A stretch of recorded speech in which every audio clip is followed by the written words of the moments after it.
What happened in the world of AI this last week is mind-boggling. From Tesla's jaw-dropping AI feat to Microsoft Azure unleashing unprecedented power, Google's artistic revolution, and Palantir's game-changing defense tech, the landscape is shifting faster than you can say AI. Apple also has ambitious plans that might just redefine how we interact with our homes. My ambition here is to lay out the tech for you because I think it's important to understand what's driving the AI rally and then take it back to the stock market so that you and I, hopefully savvy investors, can make better decisions. So if you want to know what's really going on out there, stick around. What's the point of it all, you wonder? Well, if you want to spot breakouts, then fundamental knowledge is important so you understand what's driving them.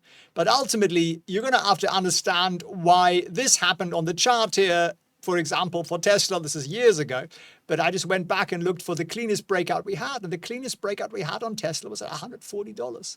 And it's a text case example of exactly what to look for. If you know what to look for, you'll be able to spot these every week. There are stocks breaking out meaningful, big, juicy bounces up every week. And if you know what to look for, there are just 4 steps to it.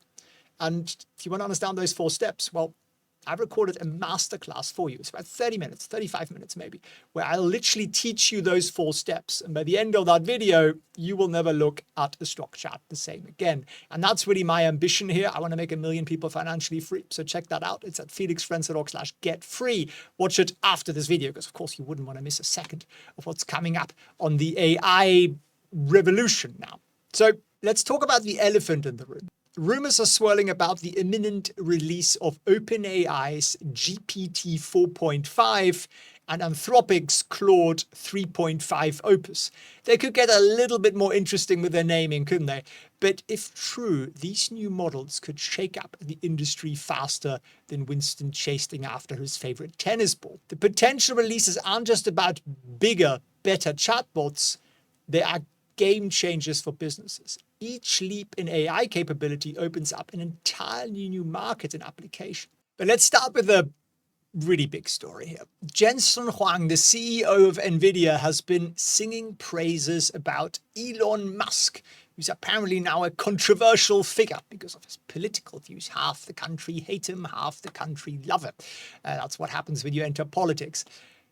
But what NVIDIA is impressed about is something that we should all be paying attention to. You see, Elon and his team at Tesla have pulled off what can only be described as a superhuman feat. They've built a supercomputer called Colossus using a staggering 200,000 NVIDIA AI GPUs.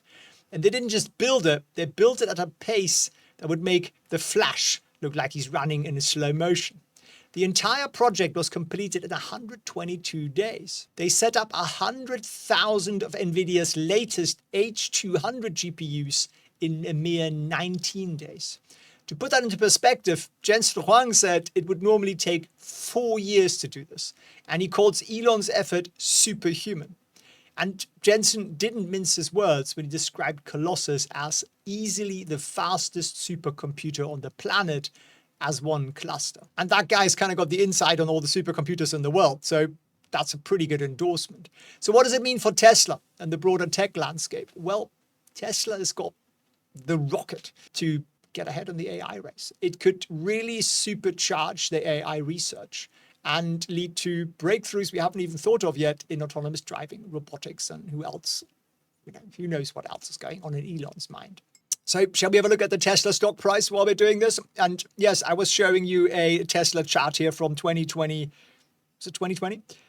But we can also look at the recent one here in Trade Vision. And what do you see? Well, you actually see that since the beginning of 2022 here, the stocks declined quite significantly, right? Stocks down still 44%.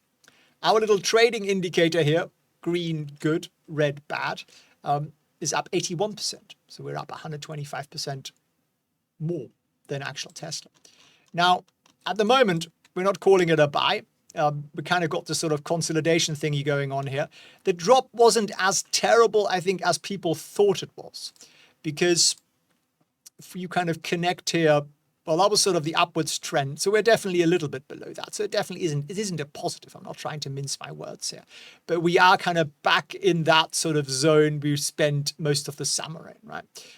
Now, if you look at a bit more of a detailed chart, you can click on the See Advanced chart here in the top right. This is all in tradevision.io. And you can grab yourself a week's trial to it. If you like it, you like it. If you don't, cancel it on day 6 or 7 and we'll never charge you a thing.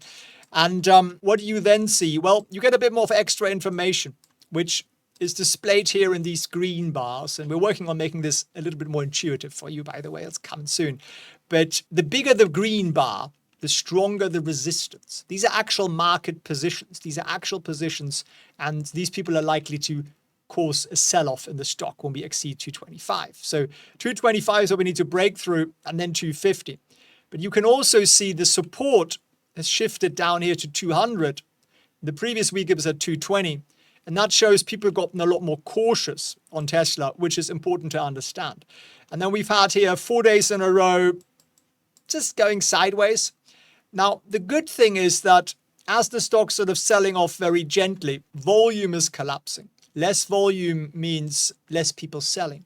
So we might get to a point where everybody who wants to sell has now sold, and we actually are then able to break out again. But again, learn how we spot those breakouts. They are bloody obvious once you know the rules. So go to felixprehn.org/get-free and learn that for yourself.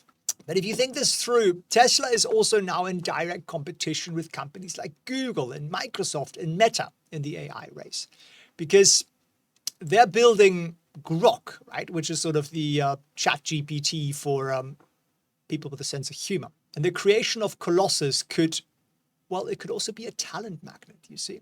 There is a huge fight for the brightest minds in AI, and whoever's got the best gear is more likely to bring him on board. So kind of an interesting move here from Tesla. I definitely pay attention. There is another tech giant making some noise here. Microsoft Azure has pulled off a pretty big feat. It's the first cloud platform to run NVIDIA's Blackwell system with GB200 powered AI service. Now that sounds like a lot of tech jargon, but it's big news, and let's break it down.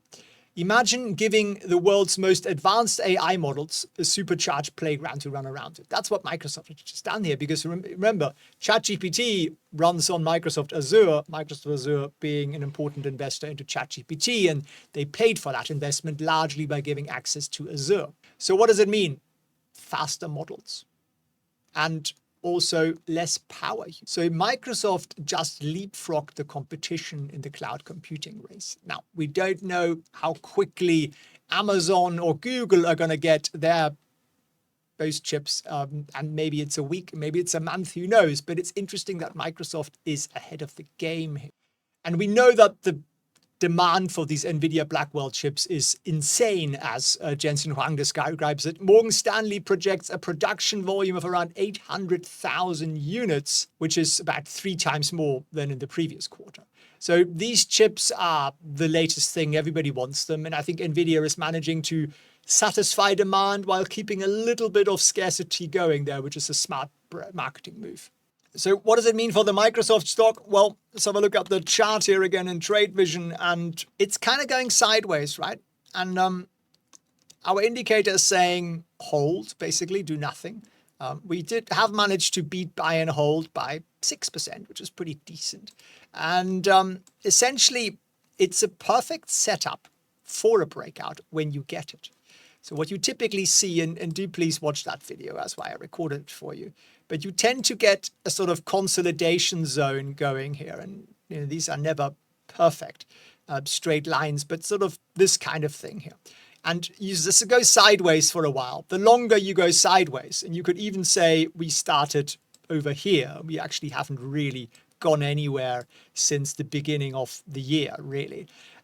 Once you do break out of that, boom, good things happen. So learn how to spot that breakout, because for the moment, it's a wait and do nothing pattern. So next, shift to another big tech giant, Google. They've unleashed the Imagen 3. They've basically given AI a paintbrush and said, go nuts. And it's just an insane image generator. And Google is calling it the highest quality image generation model yet. And it does seem to be true. It's integrated into their Gemini platform, which is sort of Google's answer to ChatGPT. And it can whip up stunningly realistic images from text prompts. I mean, really extraordinary stuff. Go and play with it. Really, it's good fun. And it's basically Google's answer to things like Midjourney and sort of other competitors out there. And image generation is going to be a big deal. Think about all the applications, from advertising to all creative spaces to, you know, movies, and everything is basically image-based, right? Everything you see is an image. If you can just generate them with a button press, well, that's potentially worth a heck of a lot of money. You know, fashion designers, filmmakers, think of the whole space. Maybe we can stop making YouTube thumbnails. We can just press a button, let Google do the thing. That'd be quite nice, wouldn't it? Save us some time. Now let's go to something a little bit more serious. It's not making pretty pictures of kittens. It's the defense industry. And Palantir and L3 Harris have joined forces in a partnership that is pretty extraordinary. These two tech titans have combined L3 Harris's Wescam MX series EOIR imaging system, I don't expect you to remember that, and Palantir's sensor inference platform, SIP for short. And that duo has demonstrated some pretty impressive capabilities in object detection, tracking, and classification. And the idea is to give soldiers a superhuman vision and a supercomputer brain all rolled into one. The aim?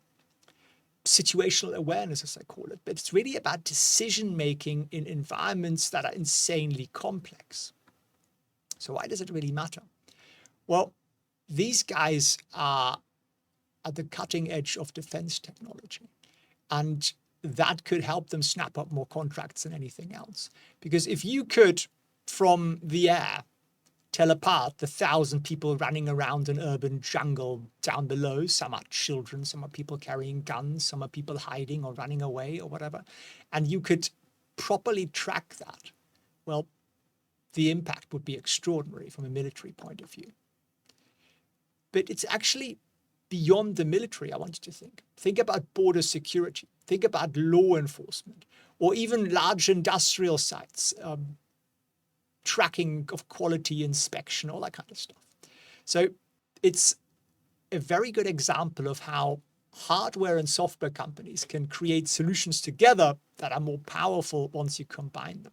How does it impact the Palantir stock price? Well, Palantir's had a lot of good news. The stock's trading at extraordinary highs, which has a lot of social media going, it can't be right, it's wrong, it should be, you know, it should be forbidden, sort of thing.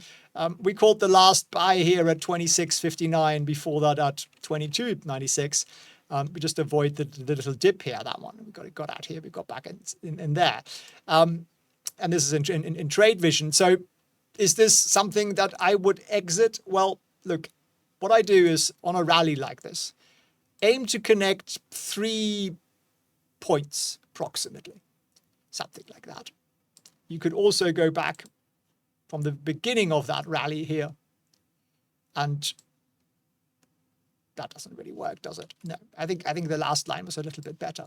And you know what you appreciate when you draw these lines, they're never going to be 100% perfect, and that's okay, because all support and resistance is a zone. But you can see we're getting quite close to that trend, maybe slowing down a little bit. So I would say, and this probably makes me incredibly unpopular in the Palantir community, never sell, it's my religion. No, I just own the stock to make money. Very simple.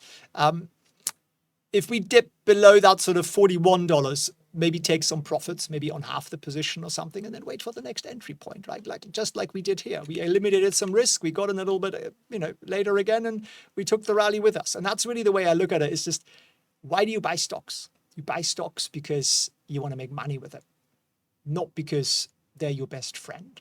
So there I have alienated half the Palantir community. But in all seriousness, learn how to spot the breakouts, and then you get in better positions, and then set up exit rules. That's really what life's all about. Automated exit rules. So watch the masterclass. Links down below. Now, when I did my research on what's happening in AI for the week, and Apple popped up. I thought, Apple? What do you mean? They don't invent anything. They haven't done innovation since 1968, have they? But they're cooking up something that could actually be quite interesting. See, they're gearing up for a major push into the smart home market over the next 2 years. They're not the fastest. They're developing a new home OS operating system based on the TV OS, which is sort of like giving your house a brain, which has been a story that's been around for a few decades, but seems to be becoming real now. They're also planning to launch an affordable iPad-like smart display, sort of Siri with a smile. And that could be very exciting or very terrifying, depending on how you look at tech. But what makes it irresistible? Well, a high-end robotic tabletop device that's more advanced than Winston's, treat dispenser. Well, it could be something, couldn't it? And why does it matter? Well, the global smart home market is estimated to be worth 120 billion this year, not some 2050 number, this year. And it's growing about 22% a year. We expect it to triple by 2029. So that could be quite a nice new market for Apple. And they might capture quite a nice part of that and would give them revenue streams beyond iPhones and MacBooks and so on. So they're planting some trees. So pay attention. Because Apple is all about the ecosystem, right? That's why we like Apple. They have an incredible ecosystem. And if you can reinforce it some more by connecting your home to it. So say your iPhone or your Apple Watch could connect your home and control your home. That could be quite a thing. Now, who's the competition? Amazon and Google. They've been lounging in that sort of smart home living room for years. But don't underestimate how much Apple users love Apple. And if it feeds into existing Apple devices, it could be something that could leapfrog Amazon and Google. What about that AR, VR headset thingy, the Vision Pro? Well, they're planning a $2,000 lower end Vision headset. So it's sort of like they made the Rolls Royce of the headsets, and now they're saying we're going to make a BMW 7 Series. It's going to be more affordable, although it's still kind of a crazy price point. And then they're looking at a second gen Vision Pro as well for 2026. They're also considering smart glasses and AirPods with cameras for 2027. So they're definitely cooking up something. The question is, are they a little bit too slow to the party? Because Meta is already there with a lot of these things, but then Meta doesn't have quite the following that Apple has. So you don't always need to be first. You just need to make a good product that your audience is willing to buy. So we've seen Tesla's Colossus supercomputer, Microsoft Azure breaking ground with the Blackwell system, Google painting pictures, Palantir and L3 Harris doing crazy stuff in defense. Apple is cooking up a storm in smart homes and AR, VR spaces. So there's a lot happening here. And we are gagging to see the latest ChatGPT and Claude versions come out. So I think the innovation speed is going to pick up. It's going to get quicker and quicker and quicker. So if you want me to keep making these slightly random videos, maybe once a week, and we'll summarize what's really going on out there in AI, I'll keep doing it. But let me know down below. Just write weekly or something, or monthly, or say, Felix, never do it again. And I shall listen, and I'll keep making these. I find it useful to understand the tech driving future growth. And I think it will put us in a better position to make good decisions in the months and years ahead. And as I might have mentioned once or twice in this video, go and watch the masterclass at felixfriends.org/get-free and learn how we spot those great big juicy breakouts, because we're going to have lots of those in the AI space, and it sucks to miss them, doesn't it? It gives you horrible FOMO, and then you buy the wrong thing, or you buy the thing too late just as it's about to come down again. And so check it out, felixfriends.org/get-free, links down below. If you enjoyed the video, share it with a friend. All the best.